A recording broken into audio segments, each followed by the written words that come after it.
We're here with Ram Shmuel Levine. This is part 5 of a tremendous, wonderful interview, meaningful interviews. This is our program. Rabbi Levine, please tell us about Rav Henkin and who is a Jew, me, Yehudi, please. Okay, what I'm telling you now is already printed in the Ikris Kodesh of the Rebbe, the sponsor of the Rebbe, and I think in volume 28. But I'll say things that maybe were not mentioned. Included there. Yeah. Rav Henkin used to, every Motzei Shabbos, he would listen to the radio to hear what's doing about Yerushalayim. He would listen to WEVD. WEVD. News from Eretz Yisrael. Yes, he would also listen to Rav Yosef Weinberg's Tanya Shir. Yeah.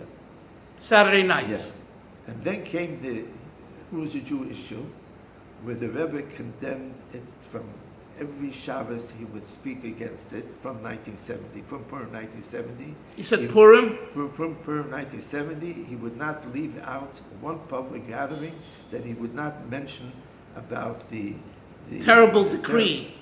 The ominous decree of Yehudi, which meant that you don't have. We didn't say kalacha, right? Right. That a Jew can even become a Jew if he's converted or whatever form conversion. Or conservative. Or conservative. And there wouldn't be a public gathering where the Rebbe would not speak about it. Maybe he would speak about it 15 minutes, a half hour, an hour, but he would always mention it. Yeah. And Rabbi Weinberg would also repeat it that much as Shabbos in his delivery. Yeah. One time I came in, on Sunday morning, I come into Rav Henkin and he says to me,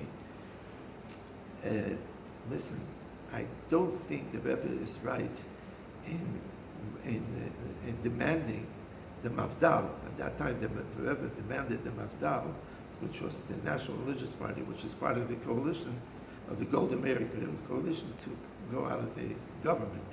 The Rebbe felt that if they would go out of the government, she wouldn't have a brera to amend the law and to bring them back.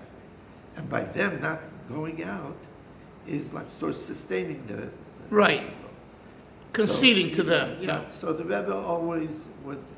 That was a demand of the Rebbe. They should go out of the government. Rav Henkin says to me, I don't think the Rebbe is right. Because if they go out of the government, who's going to be left? There's no Yiddishkeit. As long as they preserve something, they preserve some Yiddishkeit, some degree of Yiddishkeit. But if they go out, who's going to... And I think you should write this to them. I want you to tell this to them.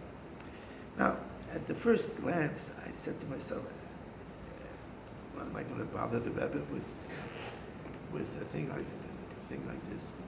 I didn't mention it. I didn't mention it. Came back a week or 2 weeks later. He says to me again, I want you should write to the Rebbe. So at this point I said to myself, I see he's very adamant about it. If I'm not going to do it, somebody else will do it. So I'll tell him to tell me what to write, and he'll sign it. It's not me writing; it's him signing it. Yeah. So he said that's what he said. He said that I don't think you'll ever be able to get this law to be amended because someone in the government itself has a son who's married to a goy. So if you would amend it, it would be against his family. He would never do such a thing in his life. So I don't think you should speak about it because you're taking away from this guy that there is. And I sent that into the Rebbe. And I figured, I'll send it to Rebbe. And I forgot about it because I didn't think the Rebbe would even respond to it. But I was overwhelmed, so shocked almost. I sent it in, and it was a Thursday morning at 10 o'clock in the morning.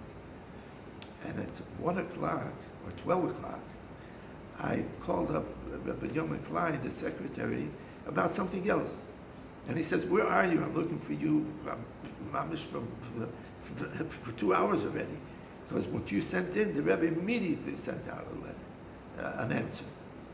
And the Rebbe said like this, you probably mean Ben-Gurion. Ben-Gurion's son, who's married to a guy. But you should know that when the Dafke, when Ben-Gurion was in the government, the law was Beseder. Right, they didn't change the law. It had to changed be it halacha. They changed it after Ben-Gurion. Right, when Golda Meir took over. Yeah.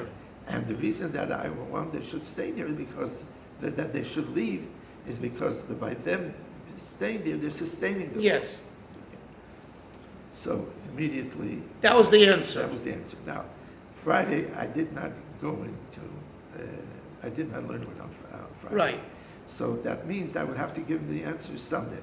yes. But this is an answer. Rabbi Henkin. This is Thursday, but I'm going to wait 3 days if I get an answer from the Rebbe. So you went down, you went down to his Yeah, place. so I went down. I asked a friend of mine, Ichigum, which he should drive me down.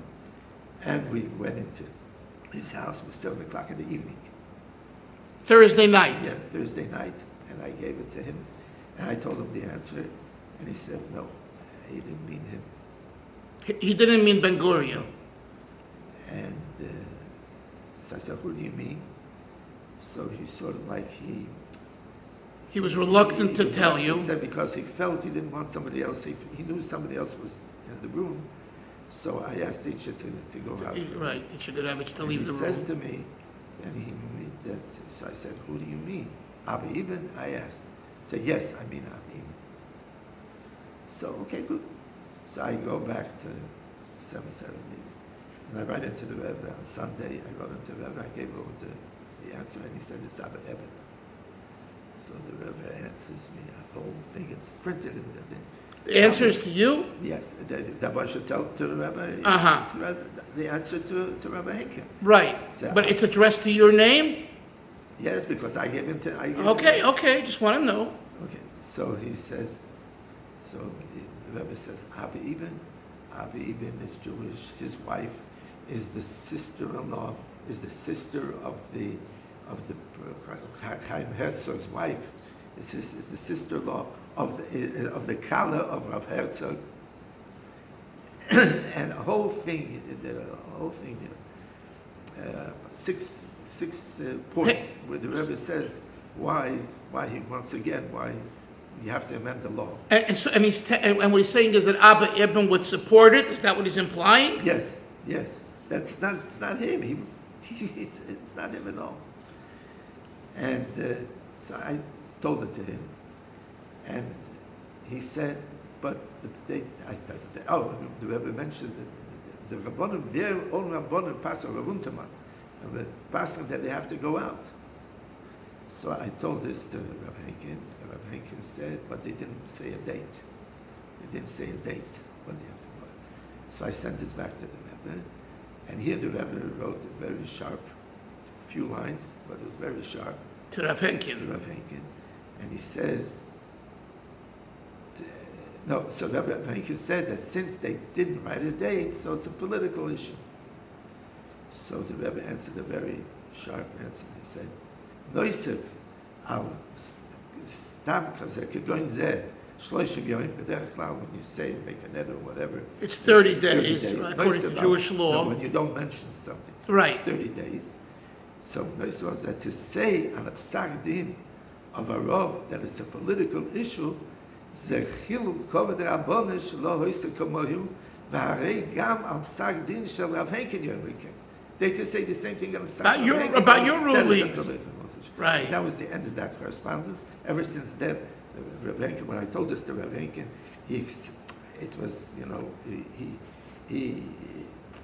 He understood. he understood it, he accepted it. He got it. And that was it. But I want to add, what I want to add here is a very, very interesting thing. But when I came to Israel, I started working in the Knesset. Maybe that'll be for another interview. Yeah, 1980. So, 1982. 82. I became the assistant to Professor Yuval Neman. Yuval who? Yuval Neman. He was the head Neman? Yes, he was the head scientist of Israel. He was the main scientist. So you were an assistant to I him? was assistant to him, and well, I'm not going into it now. Begin wanted him in the coalition. He was in the coalition. He was in opposition.